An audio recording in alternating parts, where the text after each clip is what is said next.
You're tuned into the Benet Embry Show. Getting ready to rock and roll. It is now time for our Cowboy recap slash sports section with my main man. You have seen him all over YouTube. You've seen him all over this show. You've seen him overseas on other talk shows, but we are gracious that he is our esteemed co-host. Ladies and gentlemen, Cowboy Jobu. Woohoo! Mark. What's up, Mark? Hey, how are we doing? Renee, I want to know one thing. This is the second time you've had Miss Hopkins in the studio. Why is I ever get invited?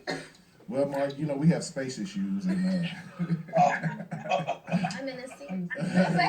yeah, we still.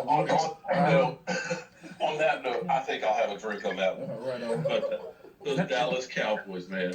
Is that wrong? To the Cowboys. Shout out to the Of course, Cowboys. man. Always wrong. Question. Jobu has to this wrong. Now, I was listening to some sports radio shows today. Some of them are actually hoping that the Cowboys lose one game just to make sure they put everything in perspective. And they're saying that either this game or next game, the two rookies will hit the wall. What do you think about that? I don't buy into that whole thing because see, this team is laser focused, okay?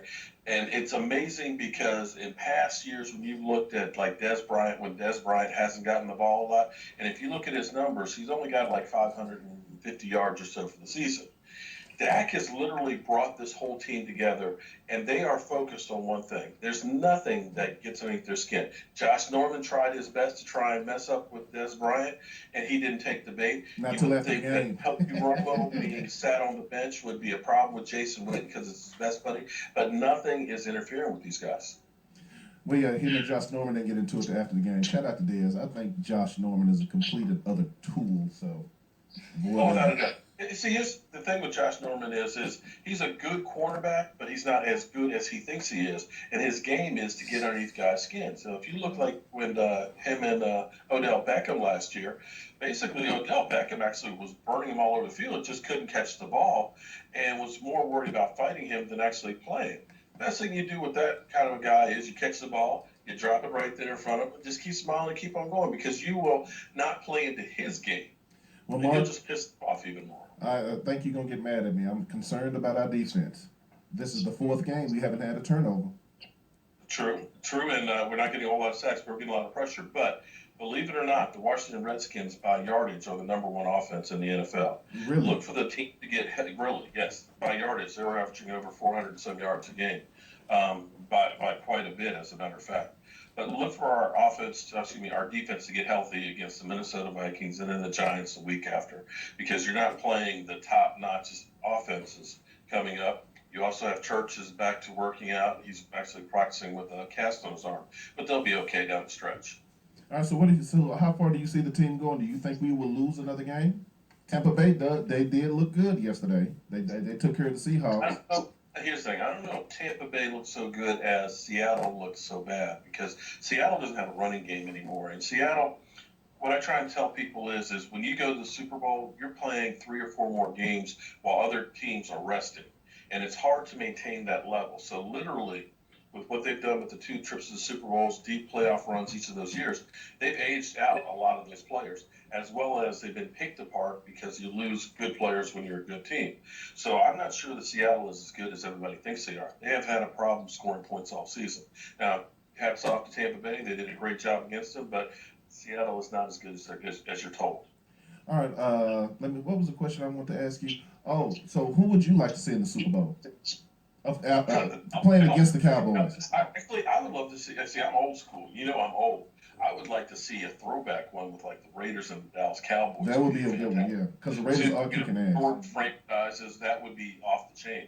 And with that Super Bowl being in Houston, 3.5 hours away from Dallas, can you imagine how much money would be made at that Super Bowl? How many Dallas Cowboy fans would just drive down to Houston just to be there?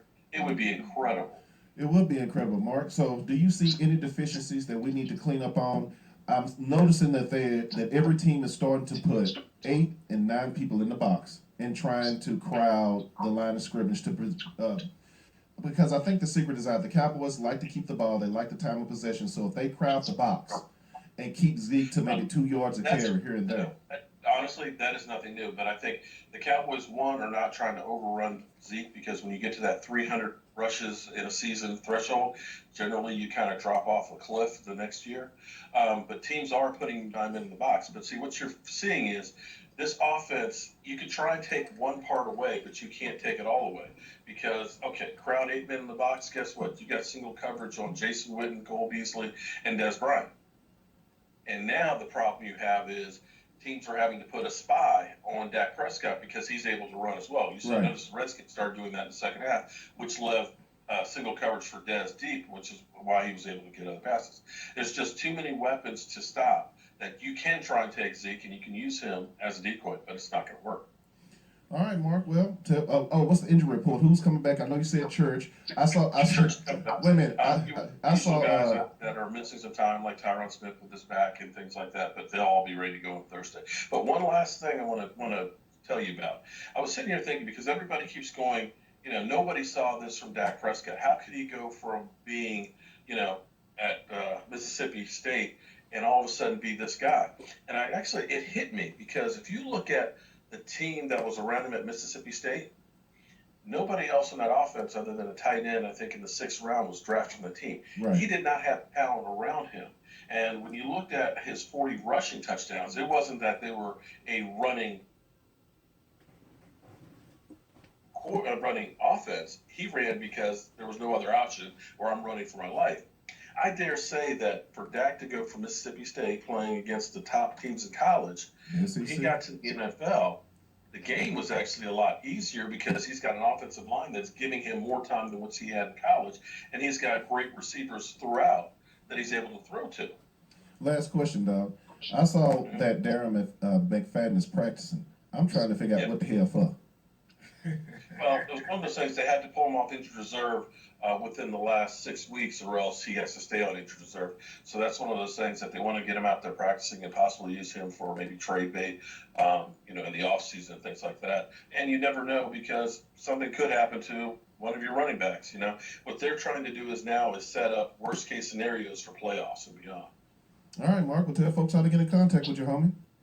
Every Monday night here on the Benet Embry Show. And, of course, check out my YouTube channel, Mark Holmes.